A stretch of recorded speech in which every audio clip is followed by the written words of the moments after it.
рӯзатон бахайр бошад бинандагони азиз. бо нашри навбатии сархати рӯйдодҳои имрӯз 9 июн ман Шалои Гулхоҷа дар хизмати шумо қарор дорам. дар барнома аз пешниҳоди Федератсияи муҷирони Русия дар бораи тамдиди муҳлати қонунӣ кардани ҳузури хориҷиён дар ин кишвар иттилоъ медиҳам. наздикон мегӯянд ҳанӯз имкони мулоқот бо Иззат Амонро дар сезон надоштаанд. нигаронии Эмомалӣ Раҳмон аз идомаи таълимоти ғайриқонунии динӣ дар водии Рашт, аз толори додгоҳ озод шудани як муҳоҷири тоҷик дар Уфа ва дигар хабарҳоро дорем.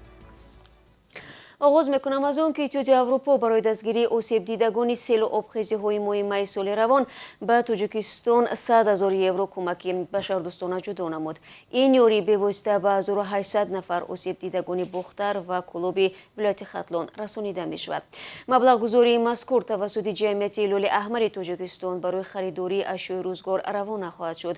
ғайр аз ин ба оилаҳое ки хонаҳои онҳо пурра хароб шуданд ё зиёни ҷиддӣ диданд кӯмакпулӣ бебозгашт пардохт мегардад. ёдовар мешавам ки аз 6 то 13 май дар пайи обхезиҳо дар Тоҷикистон беш аз 25 000 нафар зиён дида тақрибан 1000 хона қисман ва ё пурра вайрон шуд. Федератсияи муҷирони Русия ба ниҳодҳои дахлдор барои то 15 сентябр тамдид кардани муҳлати қонунӣ намудани ҳузури шаҳрвандони хориҷӣ дар ин кишварро пешниҳод сохтааст.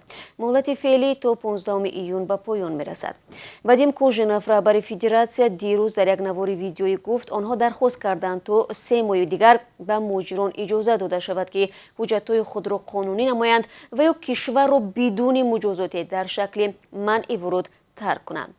Кожинов мегӯяд чунин тасмимро онҳо баъди мушоҳидаи навбатпойиҳои тӯлонии шаҳрвандони хориҷӣ дар назди марказҳои муҳоҷиратӣ гирифтаанд, аммо то куҷо пешниҳоди федератсия аз сӯи мақомоти дахлдори Русия пазируфта мешавад маълум нест.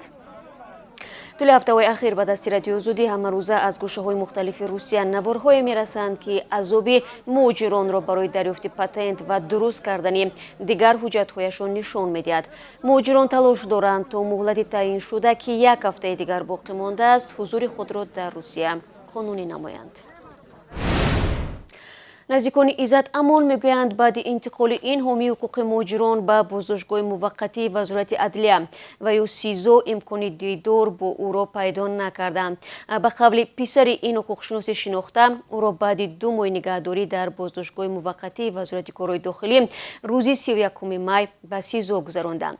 ба гуфтаи Муҳаммад Юсуф Холов, дархости ба такрори онҳо барои дидор бо ӯ натиҷа надодааст. тибқи иттилои онҳо то ҳанӯз рӯбарукунии Иззат Амон бо даъвогарон сурат нагирифтааст ва онҳо нигаронанд ки ҳаракатҳои тафтишотӣ тӯл мекашанд. парвандае ки нисбати Иззат Амон кушода шудааст, ҷарима ва ё то 12 соли зиндонро пешбинӣ мекунад. Эмомалӣ Раҳмон зимни мулоқот бо раҳбарону фаъолони водии Рашт дар рӯзи 7 июн ба масъалаи шомилшавии баъзи сокинон ба ташкилоту гурӯҳҳои террористиву экстремистӣ ва таълимоти ғайриқонунии динӣ дар ин минтақа ишора кардааст. ба гуфтаи президенти Тоҷикистон, таи соли гузашта ва дар 5 моҳи соли ҷорӣ қариб 70 ҳолати ғайриқонунӣ таълим додани зиёда аз 280 нафар кӯдакону наврасон дар ин водӣ ошкор шудааст. бар замми ин мавридҳои қасдан монеъ таҳсили кӯдакон шудани падару модарон дар мактабҳо ҷой дорад. бояд гуфт, дар Тоҷикистон 2 соли пеш таълими динӣ дар масҷиду назди рӯҳониёни маҳалла манъ гардида буд. имрӯз дар шаҳри Бухтар дар остонаи сафари президенти Ӯзбекистон ки аз 10 то 11 июн ба Тоҷикистон дар назар аст, форуми муштаракии сармоягузории ду кишвар оғоз ёфт. дар ин чорабинӣ имкониятҳои сармоягузории Тоҷикистону Ӯзбекистон муаррифӣ гардида дар ҷараёни он баргузории маросими ба имзорасонии ҳуҷҷатҳои дуҷониба низ сурат мегирад. дар 4 моҳи соли равон гардиши савдои байни Тоҷикистон ва Ӯзбекистон 30% афзоиш ёфта, 133 миллион доллари амрикоиро ташкил додааст. бо вуҷуди пандемия соли гузашта робитаҳои тиҷоратӣ қатъ нагардиданд. гузашта аз ин ду кишвар тасмим гирифтанд ки гардиши савдои дуҷонибаро то ба 1 миллиард доллари амрикоӣ расонанд.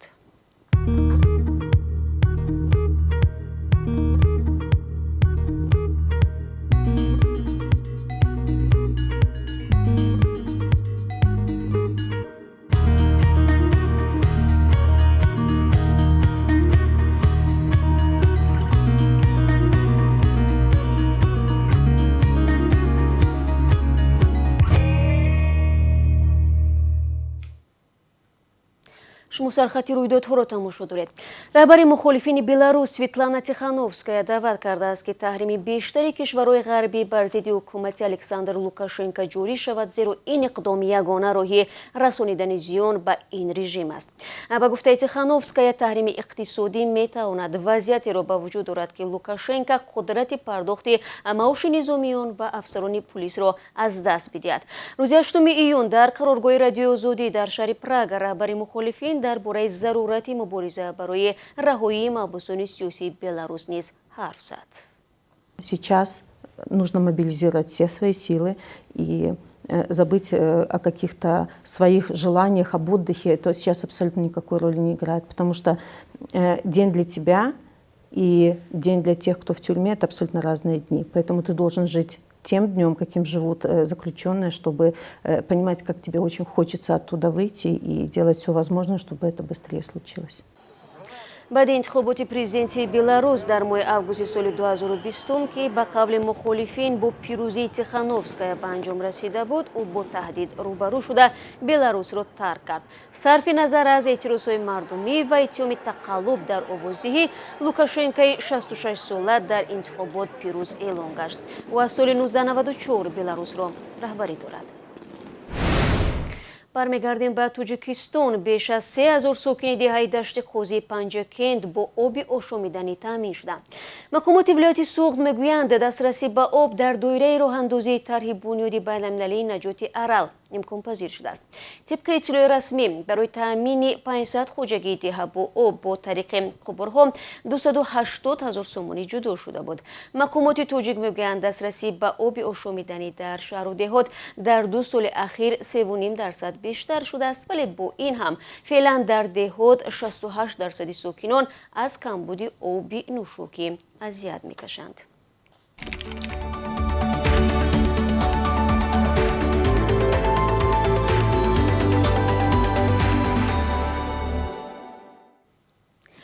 дар шимоли Тоҷикистон мемонем. Дар Исфара як зани 39 солаи сокини Шуроб барои латтукуби дӯст писараш боздошт шудааст.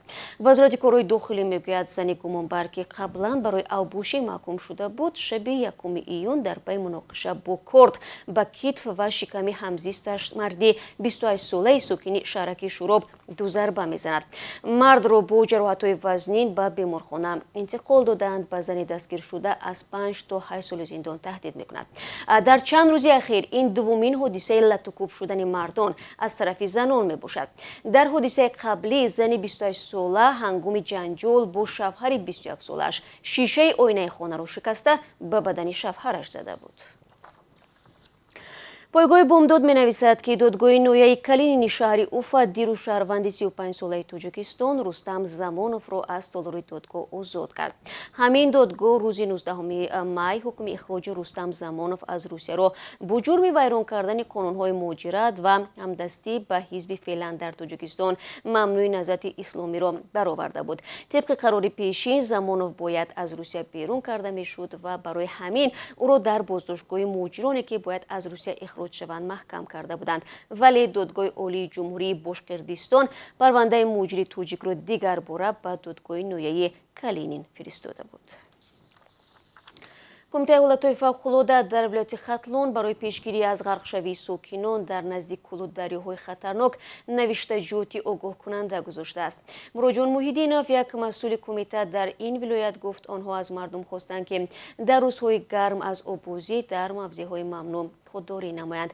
Имсол дар Хатлон 11 ноболиғ ҳангоми обозӣ ғарқ шуданд ки ҷасади 8 нафари онҳо пайдо шуда боқимондаро дар руду каналҳо ҷустуҷӯ доранд.